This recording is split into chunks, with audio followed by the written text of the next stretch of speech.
Thank you for listening to the Good Neighbor Podcast, West Denver. Here's a quick message from our sponsor, Local Works Wheat Ridge, provided by its Executive Director, Paige Piper.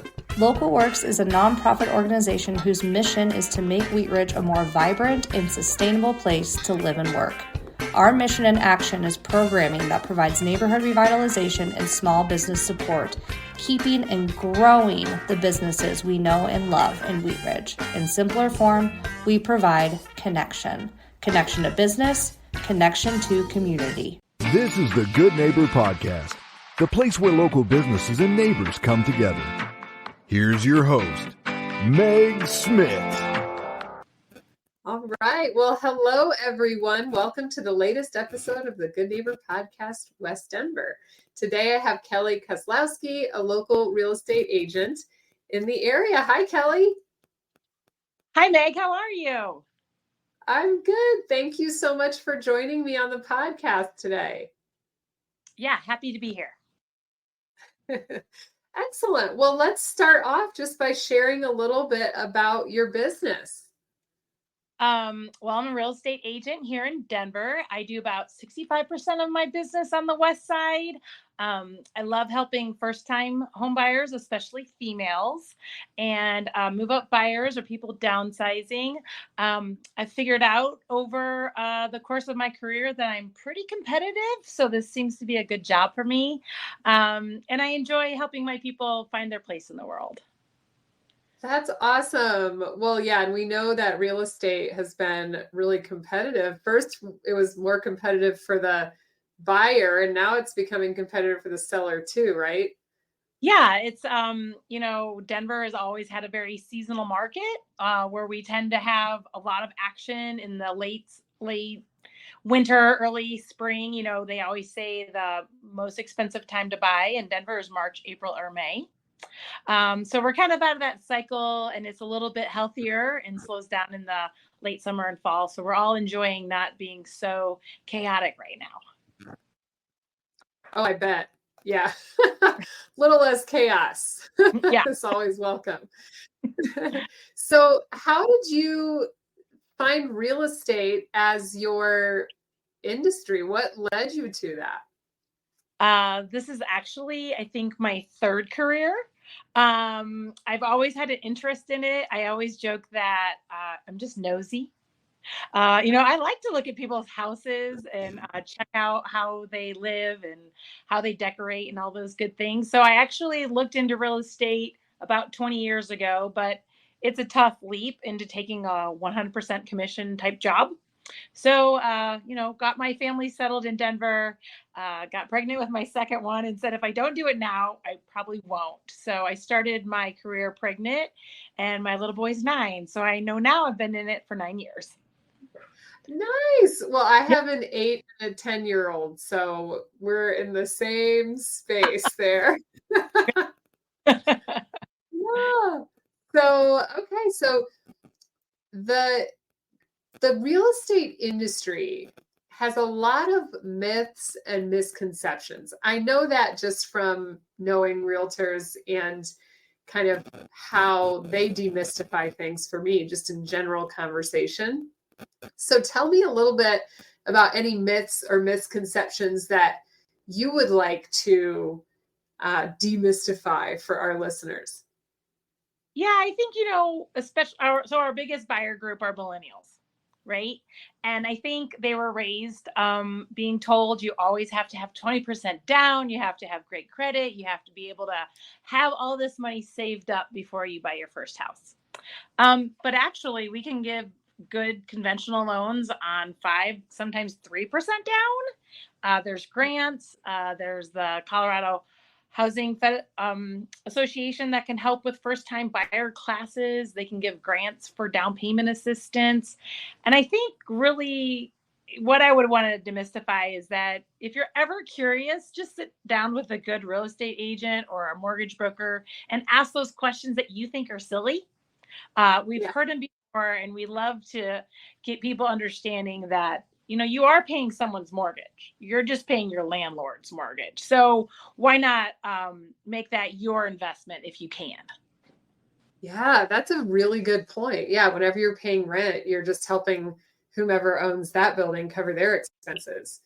Right. So that's good to know. You see, you're already educating me and all of our listeners. So tell me what you do for fun when you're not working.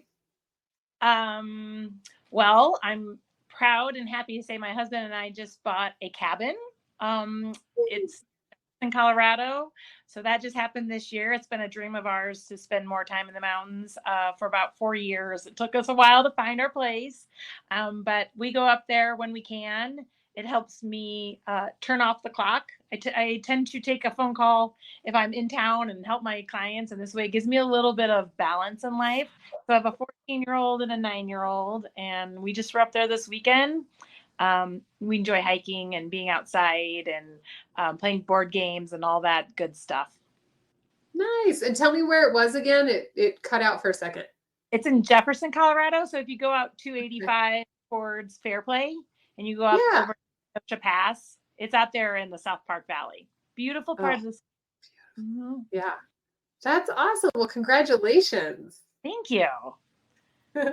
So can you describe any life challenges that you rose above? Could be work related, could be something that just helped you build a new skill that really helps you in your work, because we like to get a little bit of like personal info for folks.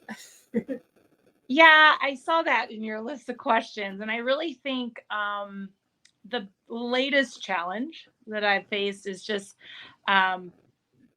being an active community member and being a mom and being a real estate agent through the pandemic.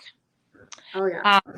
I'm a people person, and I see people personally every time I take them out to see houses or I'm looking at their home to sell. And it was really hard to create those same kind of relationships when we were doing things on Zoom or, meeting at a house with masks on and having to keep our distance when we were showing. So it really led me, we all compensated, right? But it was really a challenge just to get to know new people when we had those physical barriers and kids at home and all those things happening at the same time. And of course, the real estate market just went crazy.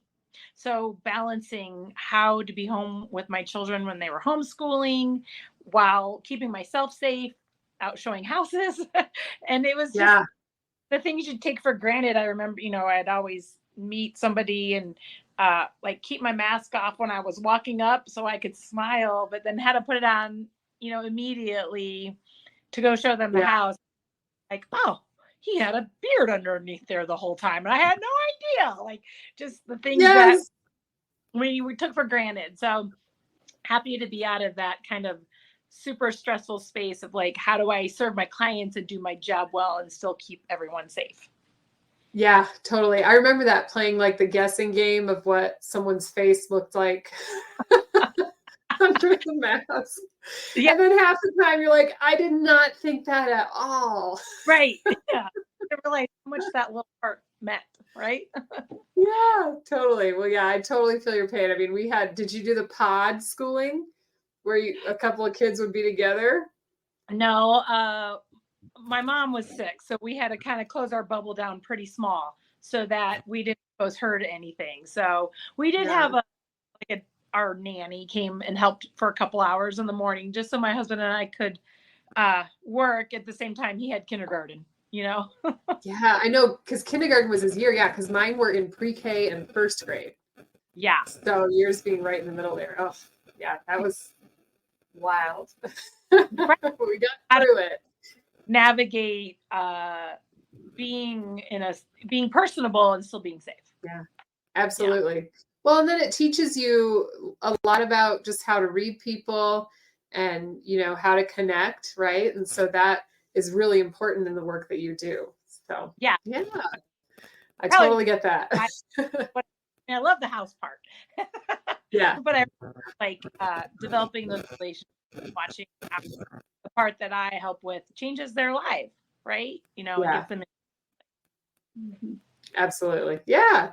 So give me one thing that you wish our listeners knew about real estate. I think it's important to understand that even though we've had this crazy equity in the last couple of years and houses becoming more and more valuable, I think the best thing you can do as a homeowner is just take good care of your home and improve it if you can.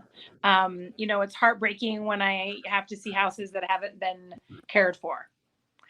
So really, what you can do for yourself and your family and your own security is just when you find that water leak, try to fix it as soon as possible. Because it's really important to take good care of the most expensive thing you probably own. That's so true. That is excellent advice. Because, we tend to, life takes over. You tend to find something that needs maintenance and then take months to take care of it. And that can cause damage, devalue the property. So very good advice. Yeah. So how can people connect with you? What's the best way to reach you if someone hears this podcast and is like, I feel like she aligns with me and I want to talk to her. I have questions about my property or I'm in the market to buy something. How do they best get hold of you? Just check me out on the web. I'm kellykoz.com. So KELLYKOZ.com. You'll find out there. You'll find some video about me. And I think it's just important that we have really straight, honest conversations about what we're looking for and see if we could be a good match. That's great. Well, thank you again, Kelly. I really appreciate you spending some time with me this morning and participating in our podcast. Yes, I love it. Thanks so much for inviting me. Thank you for listening to the Good Neighbor Podcast. To nominate your favorite local businesses to be featured on the show, go to gnpwestdenver.com. That's gnpwestdenver.com.